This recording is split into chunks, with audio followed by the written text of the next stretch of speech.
in this video was brought to you by Noir, maker of the most innovative, most accurate, and most effective bullets and ammunition in the industry.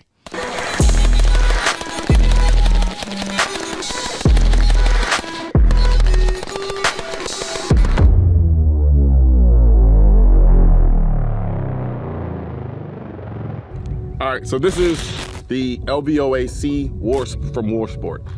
I did a video on this gun 5 years ago, and the reason I brought this gun out now is because I wanted to. That's really the long and short of it. I literally said, hey Peter, let's just go film this gun because I haven't shot it in a while and I really want to shoot it, but I never really get a chance to shoot it because I'm filming so many other gun reviews. And I just wanted to revisit this gun after 5 years of doing the original video on it. And look, this gun got a lot of hate when it first came out. I mean, a lot. And largely because it was $3,000. If this gun came in around $1,800, maybe even $2,000, I think people would love this rifle. Love it. It has its flaws. It's heavy. It's a heavy rifle. It's 7 pounds with nothing on it.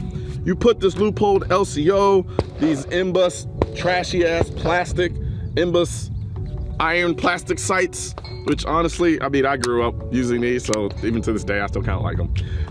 And then you got this Surefire Scout Light with the Travis Haley extension rail adapter thingamajig, and then you got this BCM hand stop. I mean, it gets pretty weighty. I'm gonna say this rifle's probably sitting around 10 pounds. I know you were just watching the video. I just want to take a quick second to thank the sponsor of this video, which is Euro Optic. Right now, they are killing it with their red shipping program. So thank you, Euro Optic, for supporting the channel.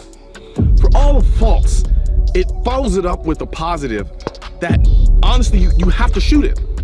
I'm not gonna be able to break it. I can't convince you on paper. I can't convince you in the video. I can get close, and that's what I'm trying to do right now.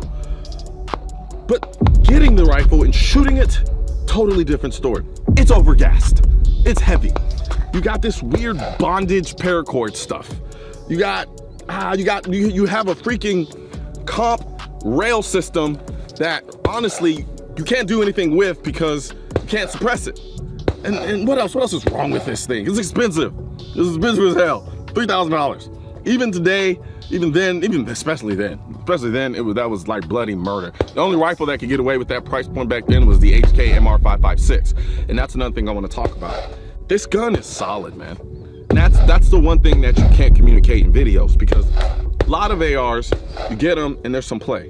To some degree, there's some play between the AR. Sometimes that's manufactured into the AR, believe it or not. Sometimes it's not. But when I tell you this gun, there's nothing. There's no play. Anytime I think there's play, it's because I'm holding the magazine.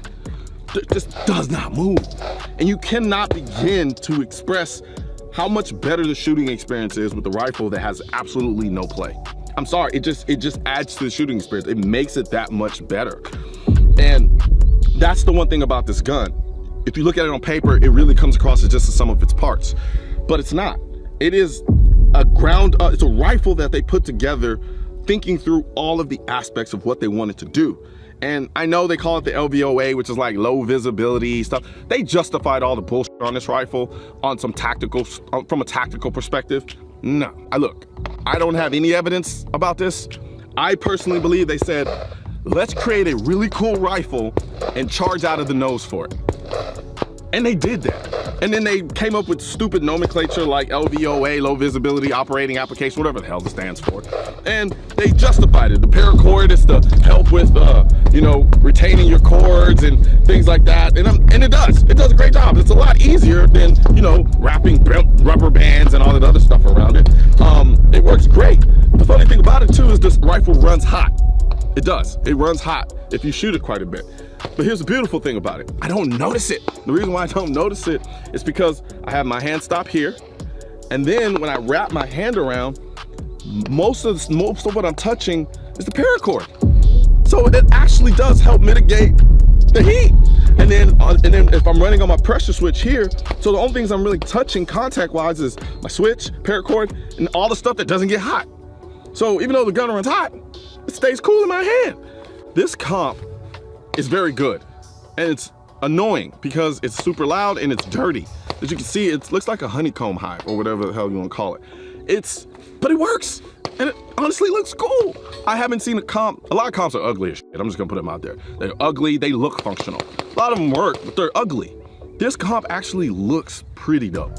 I'm sorry. And then you got this weird uncircumcised rail system, which covers the comp in a way that it's supposed to like mitigate flash while giving you the benefits of having a comp and all that other nonsense from a tactical perspective. And it's all true. It's all true. I just don't care. I don't, because this is not, if I needed to go grab a gun to go out and fight off space monkeys, this is not actually, this probably would be it. How much more fitting would a gun be that looks like this and I'm fighting off space monkeys? Space, you came to this video looking for any type of practicalness or pragmatic, it's not here. I'm sorry. I love guns, I love shooting, I enjoy it. And sometimes I just approach it from a very unorthodox perspective. It just is what it is. If you wanted something cool, if you wanted something that was different, if you wanted something that felt special, and that's really what this all boils down to. This was one of the few ARs that really separated itself from the rest of ARs in that it felt special when you shot it. It really does. You can crack your jokes and make fun of me and that's cool. Yeah, it is, I know. But this gun really does feel special. Like when you come out and I come out here and I shoot it, it runs. This gun runs, man. I runs. This trigger, the CMC trigger is about 3.5 pounds. I would not change it. Everyone knows I am a Geisley nut. I like Geisleys, but I've never seen a marriage between a rifle and a trigger that was so perfect. There is no other trigger for this gun. I'm sure you could put another aftermarket trigger in it and it would run just fine. It would be pretty good. But this trigger belongs in this gun. It just does. So for me, what this gun represents in my collection, this is the OG Gucci gun. The subjectively overpriced AR-15 that honestly, I mean, think about it, it's so cool.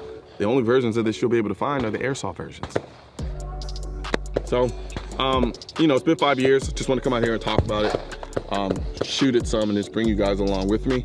And I thought it only made sense, you know, get the Gucci gun. This is basically the gun that everyone loves to hate, along with the SUV that everybody loves to hate. I figured why not bring the two together, just increase the hate. Yes, I love them both. I don't know what that says about me. So, whatever. The LVOA-C from War Sport, you're special. You know, we talk a lot about empowerment in this country, except for when it comes to the Second Amendment. However, I can't think of anything more empowering than having the most effective tool to protect you and your family. So help me spread this message by liking and sharing this video with everyone you know. And don't forget to subscribe and leave a comment, because the Second Amendment, when it said militia, it wasn't talking about the government. It was talking about you. Also, if you want to know where to find the I'm the Militia shirt and merchandise, click the I'm the Militia link in the description section of this video. And don't forget to subscribe to the channel, and most importantly, make sure you hit that bell symbol.